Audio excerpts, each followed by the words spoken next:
Welcome to Tejvarta news network. झाडावर पडलेला दोरा पायात गुंतल्यानं अनेक तास तडफडत असलेला बगळा मुख्याध्यापक संजय कोथिंबिरे यांच्या नजरेस पडला आणि त्यांनी त्याला खाली घेऊन पायातील दोरा काढून मोकळ्या वातावरणात सोडून दिले। कडा येथील राजमाता जिजाऊ प्राथमिक शाळेच्या आवारात एका झाडावर बगळा हा पक्षी पायात दोरा गुंतल्यामुळे तडफडत होता। 15 ते 20 फूट उंच असलेल्या झाडाच्या शेंड्यावर तो बसलेला होता, परंतु त्याला पायात दोरा गुंतल्यामुळे उडता येत नव्हते।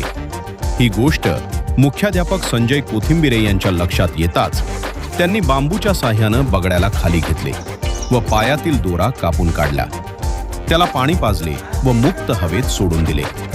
या कामी त्यास प्राध्यापक शौकत पठाण निकाळजे यांचे सहकार्य लाभले।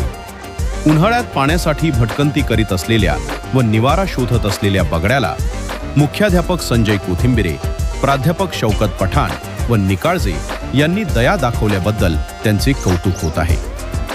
Tejvarta news network, Ashti Beed.